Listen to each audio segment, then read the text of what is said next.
Today's reading comes from the 13th chapter of Luke's Gospel. Now he was teaching in one of the synagogues on the Sabbath, and just then there appeared a woman with a spirit that had crippled her for 18 years. She was bent over and was quite unable to stand up straight. When Jesus saw her, he called her over and said, "Woman, you are set free from your ailment." When he laid his hands on her, immediately she stood up straight and began praising God. But the leader of the synagogue, indignant because Jesus had cured on the Sabbath, kept saying to the crowd, "There are 6 days on which work ought to be done. Come on those days and be cured, and not on the Sabbath day." But the Lord answered him and said, "You hypocrites! Does not each of you on the Sabbath untie his ox or his donkey from the manger and lead it to water? And ought not this woman, a daughter of Abraham, who Satan bound for 18 long years, be set free from this bondage on the Sabbath day?" When he said this, all his opponents were put to shame, and the entire crowd was rejoicing at all the wonderful things being done by him. Luke 13, 10 through 17.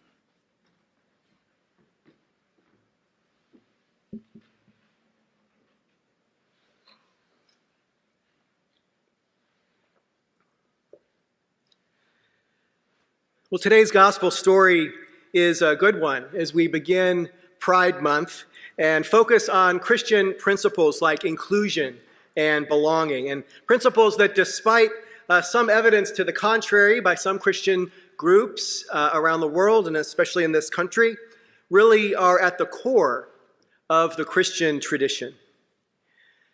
Today's story is about a woman who has been bent over for 18 years, as we have heard. For 18 years, she carried a burden that shaped her life. She lived with pain and limitation, and she endured the assumptions and the judgments of other people. Her identity came about because of what people would say about her. She was known as the woman who was bent over. We find her in this story in the synagogue. And this is intriguing despite everything that she had experienced, despite years of suffering and disappointment, she never abandons her faith. She continues to show up, to place herself in the community of worship. She continues to seek God. And I think that probably took a lot of courage.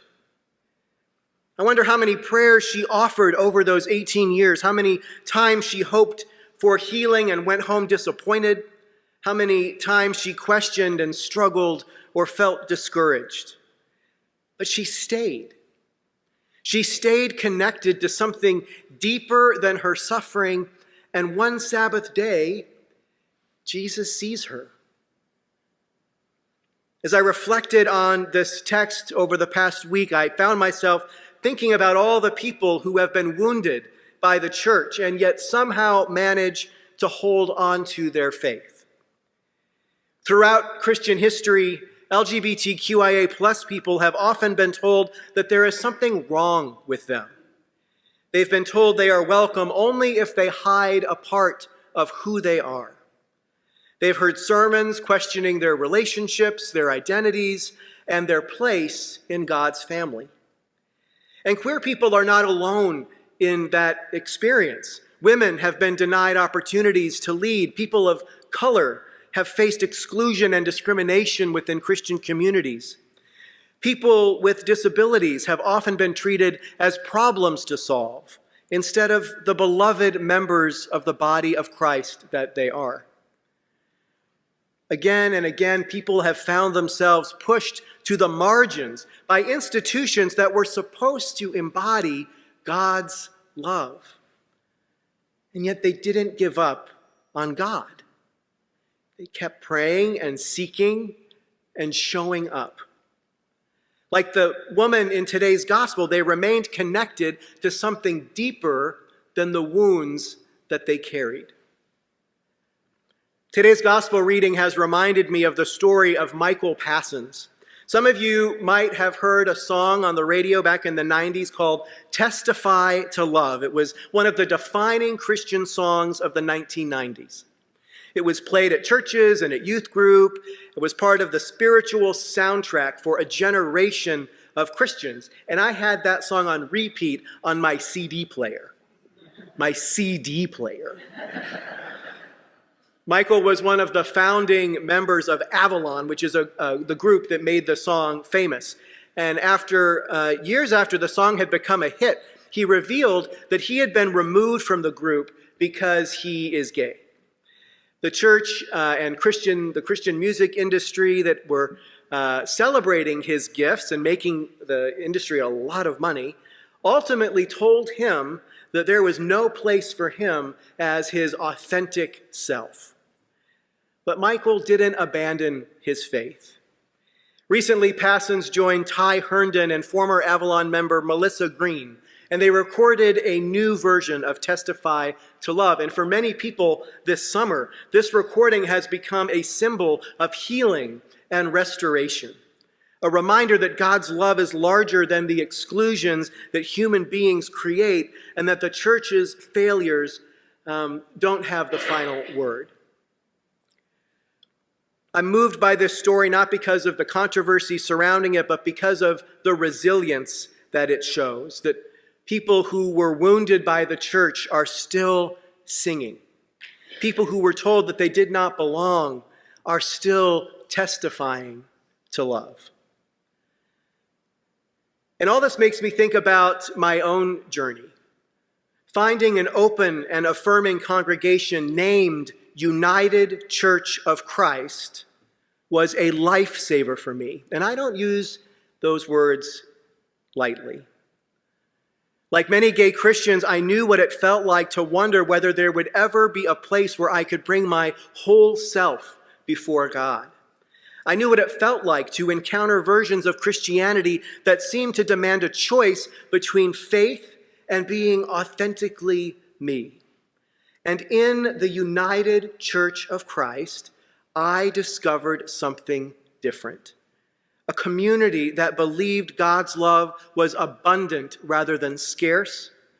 A community that understood inclusion not as a political position, but as a spiritual practice. A place where people didn't have to choose between who they were and their relationship with God. That experience didn't weaken my faith, but deepened it. It didn't pull me away from Jesus. It brought me closer to the Jesus that I meet in the Gospels. The Jesus who consistently places human dignity above religious gatekeeping. And this is what happens in today's story. After Jesus heals the woman, the synagogue leader becomes upset because the healing took place on the Sabbath.